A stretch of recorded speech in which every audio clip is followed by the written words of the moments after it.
What's good, ladies and gents? Welcome to the MKO Pugilism Boxing channel where we talk all things boxing. Remember to like, subscribe, hit the bell notification, put it on all so you get notified of all the latest content as and when it drops on the channel. So let's get into this one. So just got through watching Dillian the Body Snatcher Whyte versus Jermaine Franklin.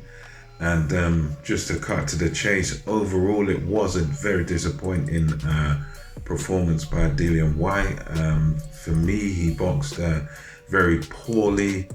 From sort of the opening bell, it started slow, and I thought that okay, perhaps he's starting slow to sort of pick up the pace later on, but it really never happened. Just throughout the whole fight, Jermaine Franklin was able to sort of outbox him and outwork him for large portions of the fight, as Dillian Whyte would sort of be, plodding at sort of a slow pace with what he done, especially with the feet and stuff, and he looked quite square on and everything. And, throughout this fight, he did some good work. He worked quite well to the body, but you always got that feeling in this fight that he can do more, that he needs to do more. He needs to sort of extend himself a little bit more in this fight, but it just never really seemed to happen. It only sort of happened in these little bursts of activity that he had. But in this fight, I must say that I think off of that first watch of just watching it live, I do feel that the wrong man definitely won in this fight. As much as yes, a Londoner, support Dillian Whyte and everything, but I must admit when at the end of the day, regardless you support someone or not, if they lost, they lost. And for me, he just didn't do enough, Dillian Whyte, to win this fight. I mean, don't get me wrong, he made it. It was quite a close fight.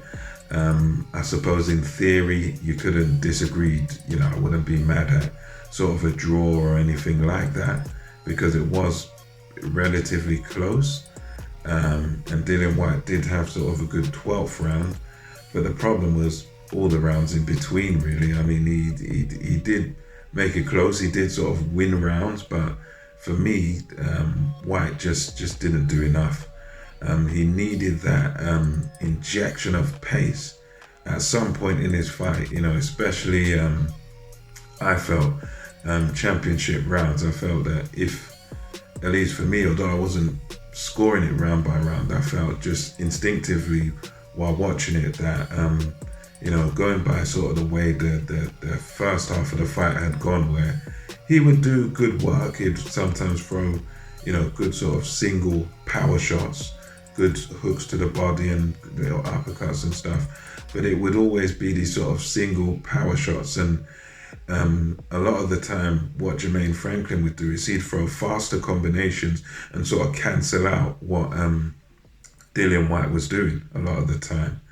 And Whyte, he did use a jab, but again, I think the jab was a bit too slow, and Buddy McGirt was calling in for him to sort of double the jab, and I think that would have helped quite a lot, because that's what he kind of needed to do. He needed to kind of offset Jermaine Franklin, because Franklin throughout this whole fight was feeling very comfortable.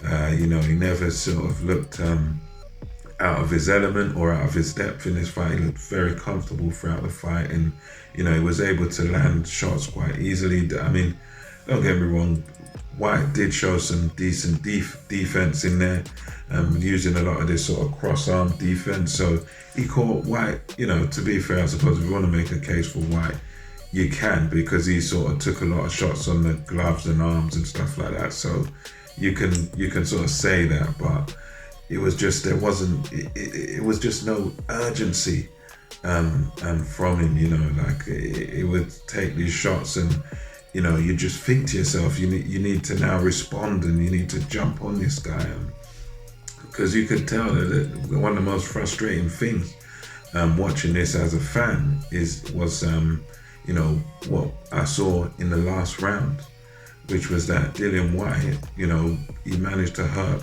Franklin quite badly he wobbled him, he shook him back to the ropes, and then he just couldn't quite jump on him, couldn't quite get him out of there. And I just thought to myself, mate, if you'd done that like 3 rounds earlier, 2-3 rounds earlier, you could have got this guy out of there.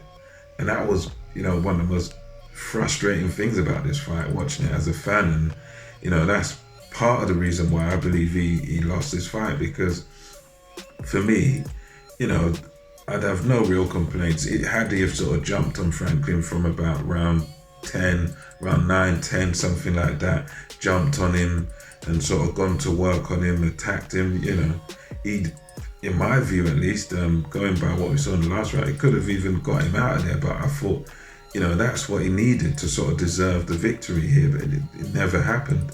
It was an interesting, it's quite a strange performance by Whyte, because he just kind of, he just seemed to be so content and so relaxed, and just content to fight at this sort of one pace, where he's just about doing enough. He's just about landing enough shots to sort of make it competitive. And he had his success. He walked Franklin down a lot of the time, but there just wasn't much coming from him. He was just sort of plodding, walking forward.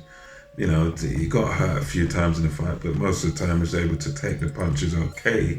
But for me, it was just a lot lacking from this. I mean, his whole attitude in this fight, was wrong for me, because he needed to fight with urgency. I mean, they're talking about, now that he's won this fight, fighting Anthony Joshua. And on that performance, for me, Anthony Joshua stops him again. And if Joshua jumps on him, he might even stop him early. Might stop him mid rounds or early rounds, because that performance was just completely flat and completely underwhelming. Not really a convincing performance. And going into this, he needed, in my view, a very convincing performance, a stoppage, something like that. But that just wasn't what we saw there. So anyway, that's just my rambles and my thoughts on this fight. I think, yeah, fair enough. I'm not mad at him for winning the fight. To be fair, it was quite close, but for me, still the wrong man won. Jermaine Franklin is the one that deserves the AJ fight and deserves to win it. But let me know your thoughts in the comment section below. Until next time, it's MKO Pugilism over and out.